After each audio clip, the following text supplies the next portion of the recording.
Good morning. It is so nice to see you again. See you being a figurative term. I know that you're out there and I hope you had a good break and it's nice to connect with you again. We're doing 11.3 part 2, which means that we're going to finish 11.3 that we started before break. And we're going to finish solving radical equations, meaning equations with square roots in it. This is the last section before we take the quiz that covers 11.1 to 11.3. So 11.1, if you remember, was graphing radical equations.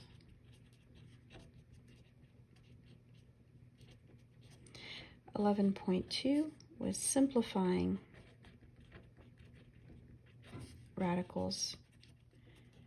And 11.3 is solving radical equations. If you have any sense of having forgotten the material, please come to the help session this afternoon. I will be more than happy to help you go over some of those so you're ready for your quiz.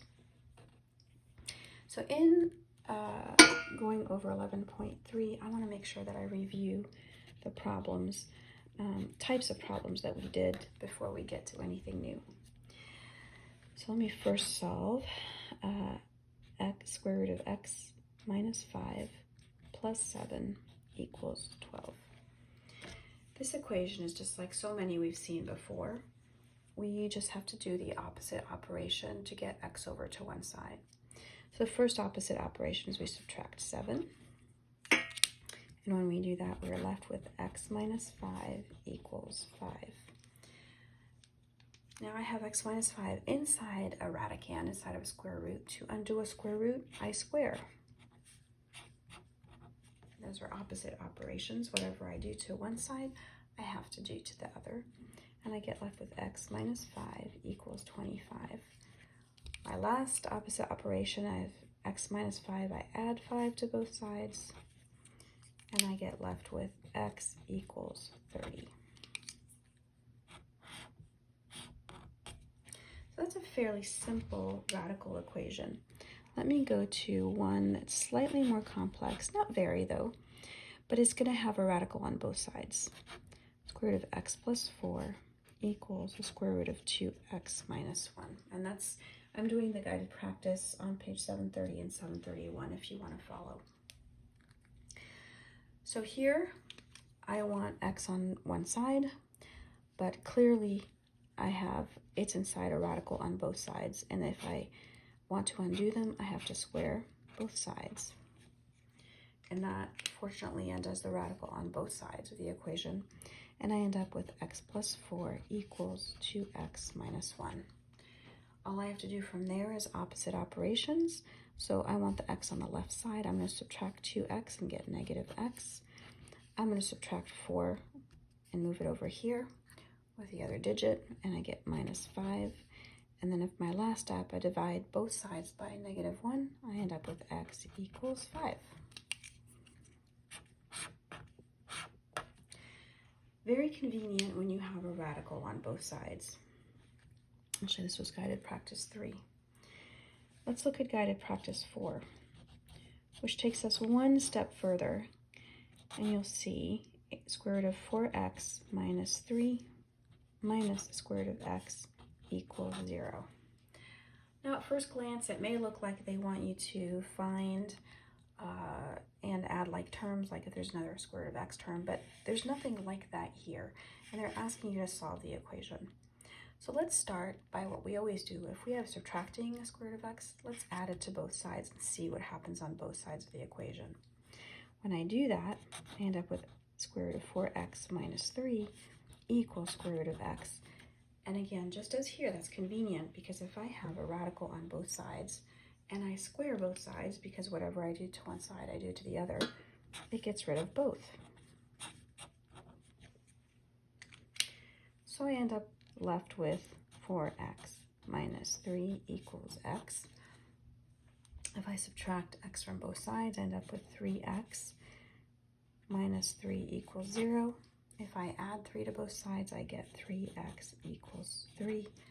divide both sides by 3, I get x equals 1.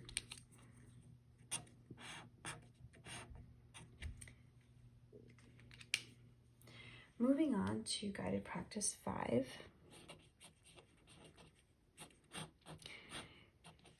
Now, if you look at guided practice 5, here we had a radical, and we ended up at the end with a radical on one side and number on the other, so that you square both, you undo the radical, and you have a number, and you're easily solving for x. Here and here, I ended up with a radical on both sides, so when I squared, I ended up with x equals a number. I was able just to solve for x. In some situations, you're going to end up with something slightly different. So that if I have the square root of 3x plus 4 equals x, here, when I'm trying to get rid of this radical, and as I did before, I square both sides, which is the right thing to do, I end up with 3x plus 4 equals x squared, because here I squared a number, so I had a number. Here I squared a radical, so I ended up with just what was inside the radical. But here I squared x, and when I did that, I've created a quadratic equation. So I can solve a quadratic equation because in previous chapters, right, 9 and 10, we learned how to do that. So my first step, quadratic equation, I have to set everything equal to 0. And you all know how to do that, right? So to set this to 0 means I'm going to move the 3x over here and the 4 over here by subtracting both. So I have x squared minus 3x minus 4. Now I have multiple ways of solving this, right? I could graph it. I could do complete the square. I could use the quadratic formula.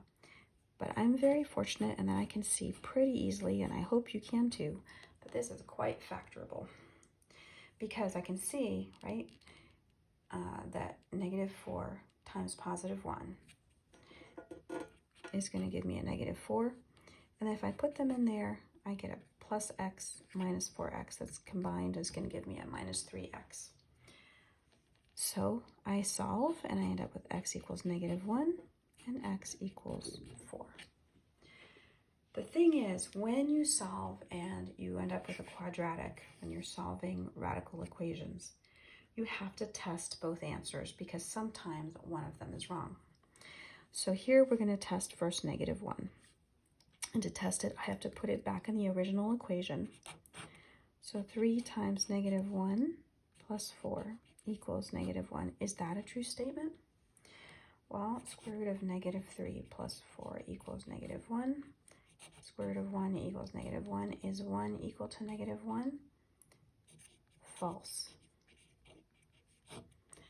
So this is an extraneous solution, okay? This does not work. Realized I went off the page slightly. I hope you can see what I did here at the bottom. Sorry about that. I moved it up so you can see what I was doing. It's fine if I take away the top at this point. So let me go through it again, since this went off the page. -3 plus 4 gives me -1. Square root of 1 equals -1. That means 1 equals -1. That's not possible. That's false. So it's an extraneous solution. Let me try on this side to do 4 and see what happens. The square root of 3 times 4 plus 4 equals 4. I've plugged in 4 for x both places. Is that a true statement? Well, I end up with a square root of 12 plus 4, which is the square root of 16. Is the square root of 16 equal 4? In other words, is 4 equal to 4? Yes, it is. And therefore, x equals 4 is the true solution, and x equals -1 is the extraneous solution. Okay, the very last part of this chapter is the word problem. And we're looking at a sailboat. Let me look at exercise 5. And here's a sailboat. the hull of the boat and the sail. And here's the water. So the length of the hull is related to how fast the boat goes. And actually I should specify the length of, how do they state it?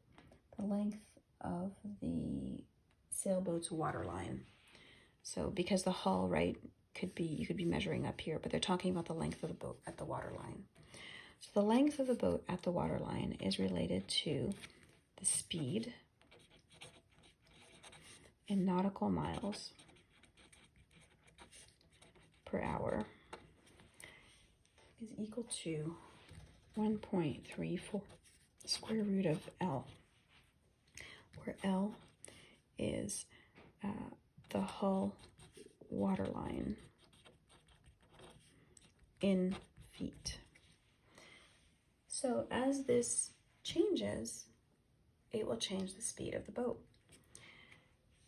So our first question is, actually it's the only question today, if S equals 8 nautical miles per hour. In other words, if a boat is capable of going 8 nautical miles per hour, what is the length of the sailboat's water line to the nearest foot?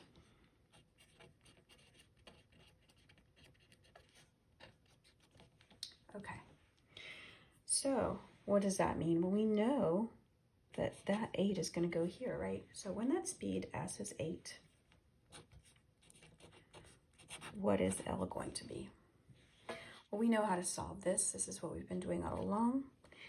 But our first step is to divide both sides by 1.34.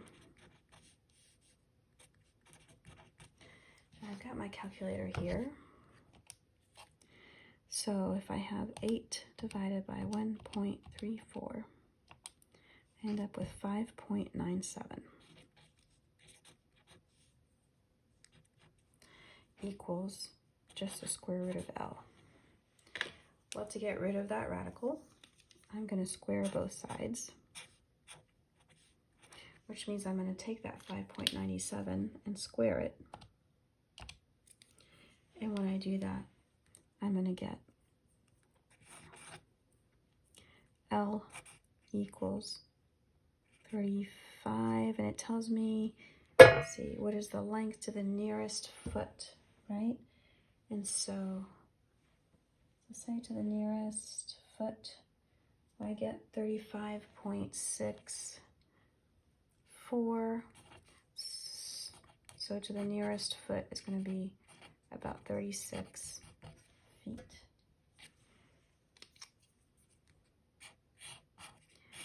Okay, now this finishes lesson 11.3, and I'm going to repeat again what I said before.